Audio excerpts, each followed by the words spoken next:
الحمد للہ وکفا والصلاة والسلام علی سید الانبیاء مرد الجود والعطاء وعلی آلہ وصحبہ وبارک وسلم دائما ابدا اما بعد اعوذ باللہ من الشیطان الرجیم بسم اللہ الرحمن الرحیم بحمد اللہ تعالی کہ رب ذوالجلال کے احسان الکرم سے سبق شروع ہوگا آپ کا سورہ دخان شیفہ کے 37 نمبر آیت شیفہ سے آگے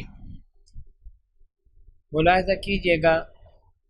اعوذ باللہ من الشیطان الرجیم بسم اللہ الرحمن الرحیم وما خلقنا السماوات والارض وما بینہما لاعبین وما خلقنا السماوات والارض، اور نہیں تخلیق فرمایا ہم نے آسمان اور زمین کو، وما بینہما، اور جو کچھ بھی زمین و آسمان کے درمیان ہے، لاعبین، محض لہو و لعب کے طور پر، کھیل کود کے طور پر ان چیزوں کو پیدا نہیں کیا، یعنی یہ حقائق ہیں۔ یہ جو کچھ تمہیں نظر آ رہا ہے اس کارخانے ہستی میں، جو نظم و ضبط ہے، اس میں سنجیدگی پائی جاتی ہے، کھیل کود نہیں پایا جاتا۔ یعنی کائنات ہستی میں رب کائنات نے جو کچھ بنایا بیکار نہیں بنایا، بے مقصد نہیں بنایا۔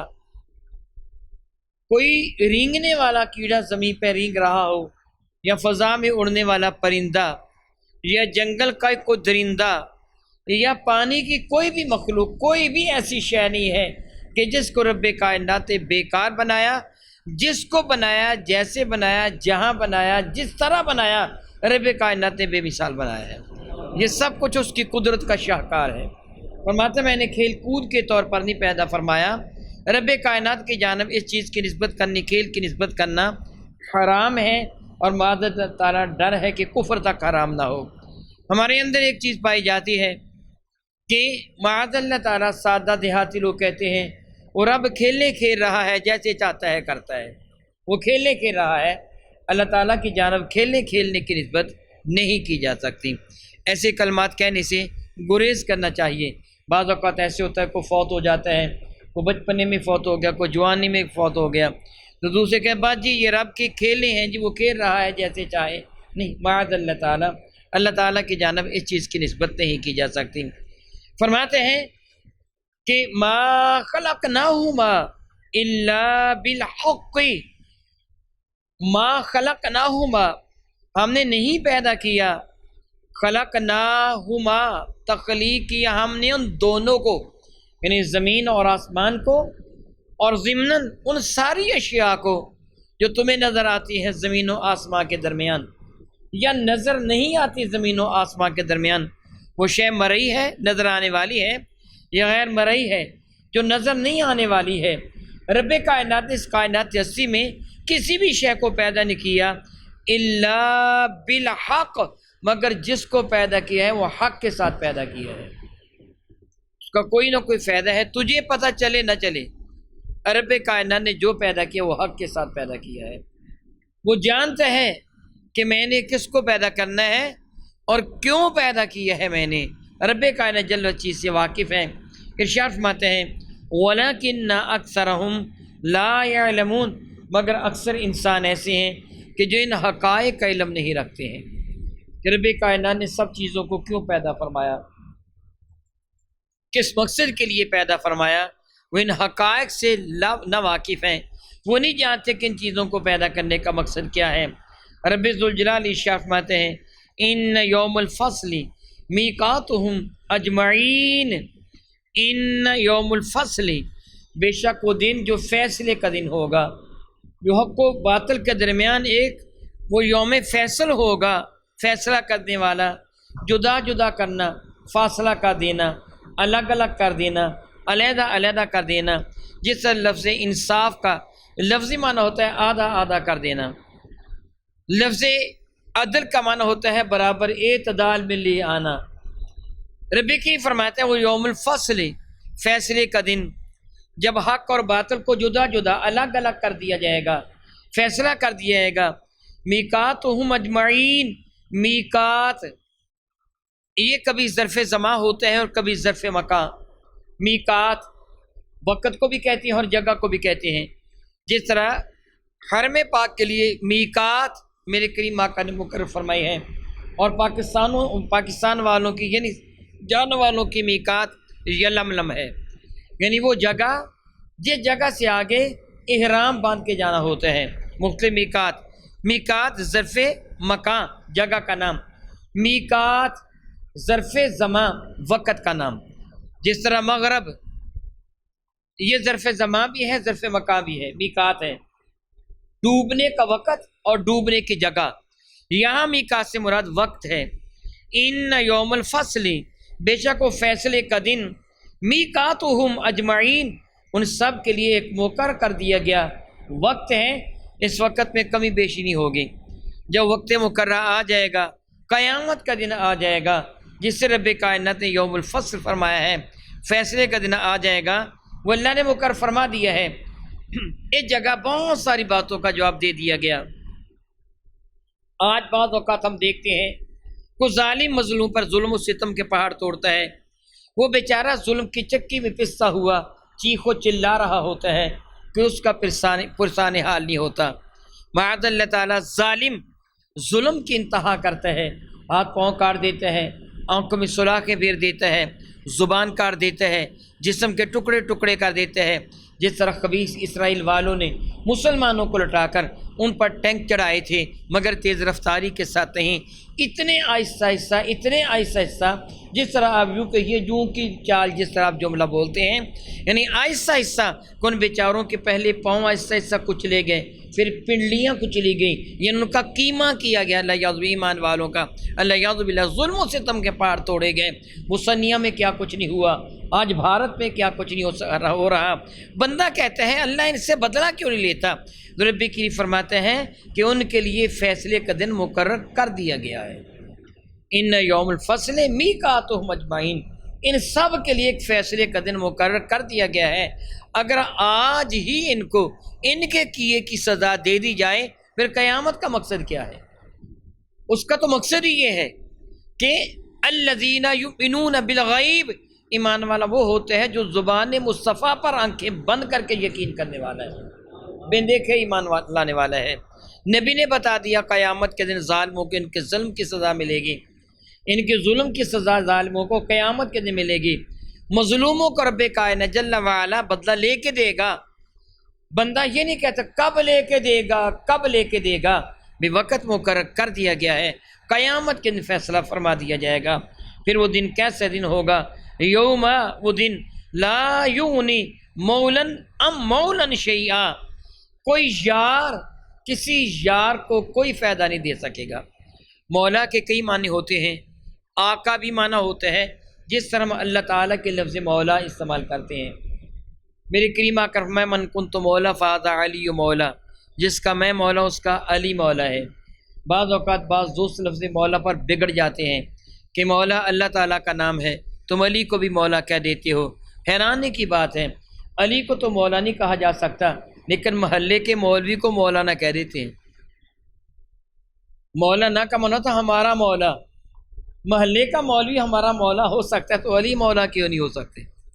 نبی مولا کیوں نہیں ہو سکتے؟ مولا کے ایک معنی غلام بھی ہوتا ہے، جس طرح حضرت سفینہ نے شیر کو مخاطب ہو کے کہا تھا یا ابوالحارث انا مولا رسول اللہ، اے ابوالحارث یاد رکھ میں رسول اللہ کا غلام ہوں. یہاں مولا کا معنی غلام ہے، اور مولا کا معنی دوست بھی ہوتا ہے. رب ذوالجلال فرماتے ہیں وہ یوم وہ دن لا یغنی مولن، کوئی بھی یار بے پرواہ نہ کر سکے گا ان مولن شیئا، کسی بھی یار سے کسی شے کو، یعنی نہ کسی کا کوئی عذاب دور کر سکے گا، نہ یار جو جگری یار تھا، جو جانسار یار تھا، جو اپنے یار پر اپنا تن من دھن قربان کرنے والا تھا، قیامت کے لیے ساری کی ساری یاریاں کافور ہو جائیں گی. کوئی پرسان حال نہ ہوگا، نفسا نفسی کا عالم ہوگا. رب کی فرماتے ہیں وَلَا هُمْ يُنصَرُونَ، اور نہ ہی ان کافروں کی مدد کی جائے گی، یعنی نہ ان کا کوئی معاون ہوگا، نہ کوئی کسی یار کا یار ہوگا، نہ ہو ممکن ہوگا کہ کوئی کسی کو فائدہ دے سکے. ارشاد گرامی قدر فرماتے ہیں اور نہ ان کی مدد کی جائے گی اللہ، ہاں البتہ وہ من رحم اللہ، ہاں جس پر اللہ تعالیٰ اپنی رحمتوں کا نزول فرما دے۔ اللہ کا ما قبل، اللہ کے ما بعد کے بالکل برعکس ہوا کرتا ہے۔ لفظ اللہ جو استثنائیہ ہوتا ہے نا، یعنی جو اس کو بالکل الگ کر دینا، استثناء کر دینے والا۔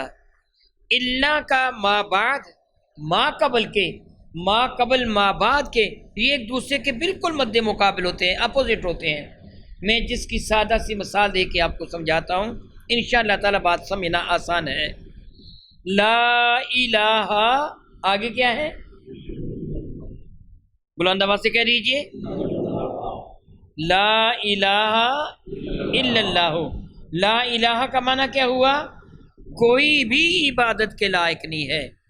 پہلے سارے معبودوں کی نفی کر دی، حقیقتاً یہ معبودان باطلہ کی نفی ہے، کیونکہ آگے کیا آ گیا؟ الا اللہ، مگر اللہ تعالی۔ معنی کیا بنے گا؟ کوئی معبود نہیں ہے لیکن اللہ تعالی ضرور معبود ہے۔ ایسے ہوگا نا جس طرح پہلوں کی پرزور طریقے سے نفی کی گئی ہے اور ما بعد کی پرزور طریقے سے توثیق کی گئی ہے۔ معنی کیا ہے؟ اب کوئی آدمی یہ کہہ دے کہ بس ٹھیک ہے لا الہ کوئی بھی بات کے لائق نہیں ہے، ثابت ہے، تو بندہ کافر ہو جائے گا، اس نے اللہ کی الوہیت کا بھی انکار کر دیا۔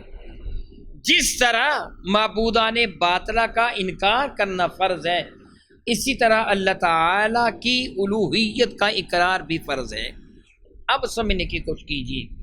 رب کائنات جل وعلا ارشاد فرماتے ہیں قیامت کے دن کوئی یار کسی یار کے کام نہیں آئے گا، کوئی یار کسی یار کے کام نہیں آئے گا، وَلَا هُمْ يُنصَرُونَ، نہ ان کی مدد کی جائے گی، الا من رحم اللہ، مگر جس پر اللہ رحمت کر دے وہ ضرور کام آئے گا۔